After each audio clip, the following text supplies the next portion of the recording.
Red Feather presents From the Archives. Chapter 19, Camera Obscura.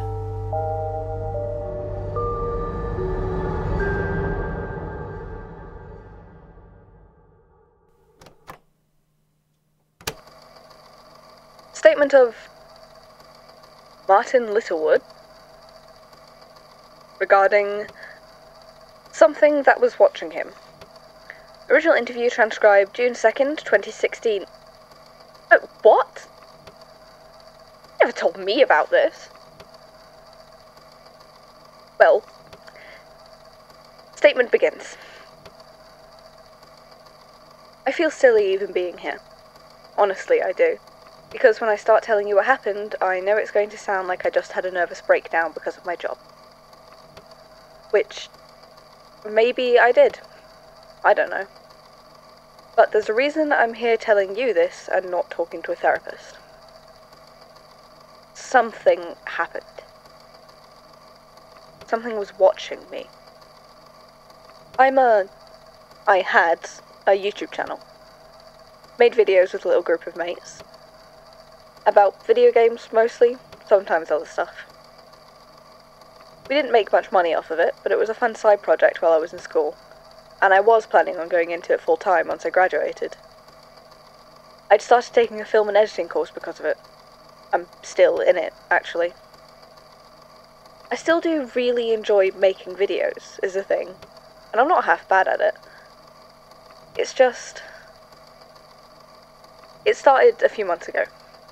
I had just started getting a consistent audience, which was super exciting, but also a bit intimidating, just because, well, there's so many more eyes on you, isn't it?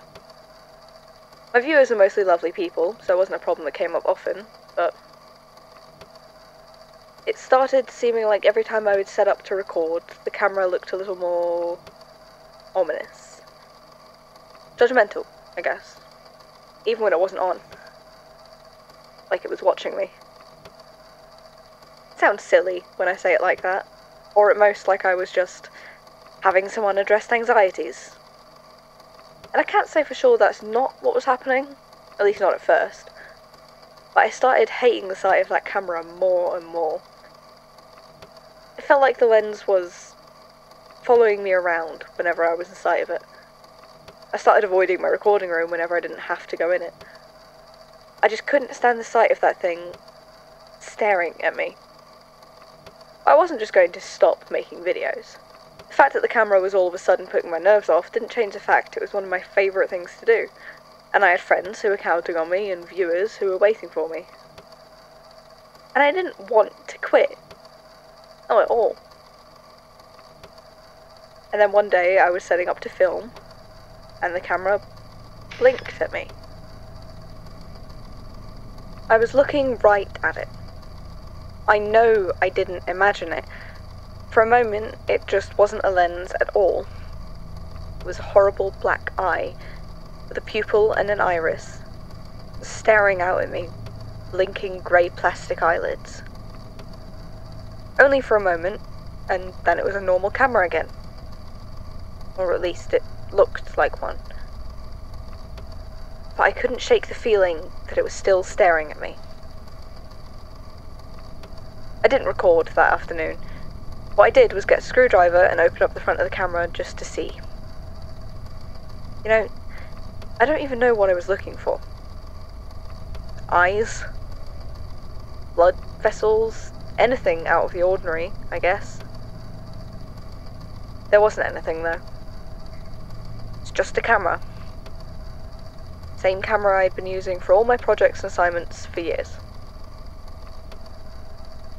It was a few days before I could stomach the thought of sitting down in front of it again. When I did, though, I'd only just started filming when something else went wrong.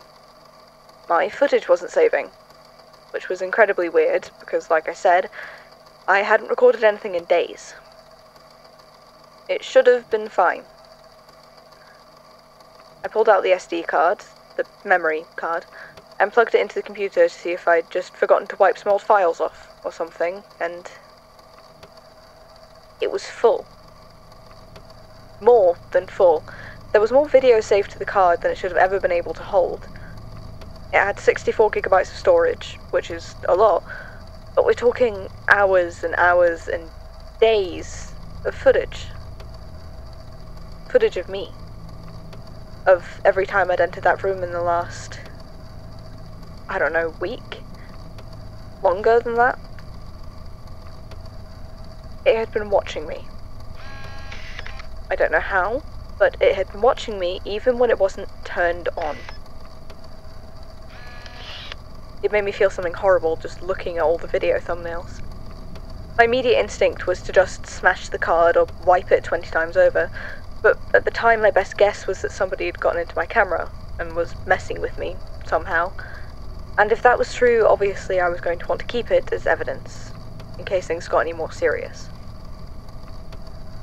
So instead, I buried it in the bottom of a drawer, and started keeping the camera in its bag with the batteries taken out, whenever I wasn't using it. I'd hoped that would be the end of it, but it wasn't. It kept staring at me, and I started getting the sense that there was something behind the lens of the camera every time I turned it on. Something not like a person. Not at all. Not someone messing with me like I'd first assumed, or some weird stalker. It was a thing. With far too many eyes. And it was following me. I know it was following me. I never saw it exactly. I don't think it wanted me to see it. It was a thing for seeing, not for being seen, if that makes any sense at all. But I got a sense of it. Sometimes I could almost sort of glimpse it, like a reflection in a window I was passing, or a shadow in the corner of my eye. It was tall and thin, as best as I could tell. Could never make out any more detail than that. And it was watching me. Always watching me. Sometimes I would go days without seeing any sign of it, but I knew it was still there. Somewhere. Watching me. That went on for weeks. Maybe a month. It never got any closer. I didn't ever really even have the sense that it was going to hurt me. It didn't need to. It didn't want anything else from me. But it was always just there. Watching. And it made it harder and harder for me to concentrate on anything else. My nerves were shredded, and it was starting to have an impact on my studies too. It needed to stop. I needed it to stop, or I was just going to fall apart. So, one evening, I pulled out the bag with my video camera in, the one that wouldn't stop staring at me, and brought it outside. I'd barely taken it out in weeks, except when I had to, because it made me feel sick and paranoid to even look at. When I took it out of the bag, the lens was staring at me. Of course. I stared back at it, at that horrible, ugly black eye. It blinked. And then I dropped it on the concrete and stomped on it until it was nothing but bits of plastic and glass.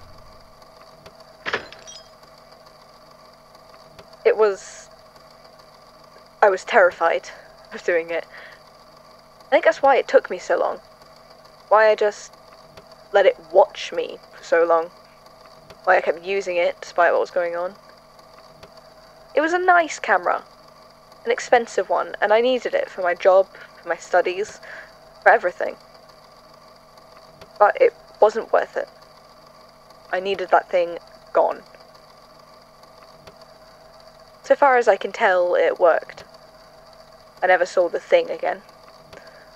And from then on, cameras were just cameras again. I don't know if it was because of what I did, or I really did manage to drive it off somehow, or if it just got bored. Got what it wanted from me, whatever that was. Had its attention caught by someone or something else. I don't make my own videos anymore. I tried for a while to just keep doing what I've been doing without being on screen, but even when I wasn't in front of the camera, I couldn't shake off the unease. Eventually it was easier to just give it up and focus on other areas.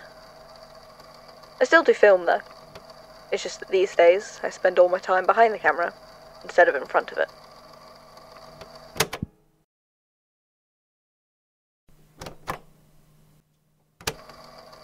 Well, there's a name I wasn't expecting to find in here. For the benefit of the tape, Martyn is another old friend of mine. We knew one another in university, had a group of friends that hung around together a lot, even though we were mostly all studying different things. Which means I can actually verify at least some of this myself. He didn't give a date in the statement, but the events match up to be around late February 2016, when he suddenly switched his focus of study and stopped posting videos. At the time, I didn't think that much of it. It was surprising, since he'd been so passionate about it, but I had my own experiences not long after, and got pretty distracted, and fell out of touch with a lot of that group. I haven't talked to many of them recently, except Pearl, obviously. Wonder how they're all doing.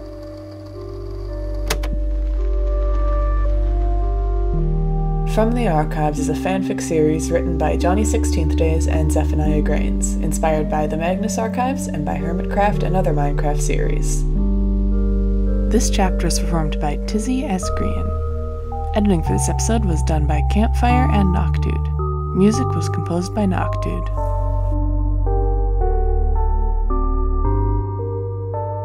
Thanks for listening.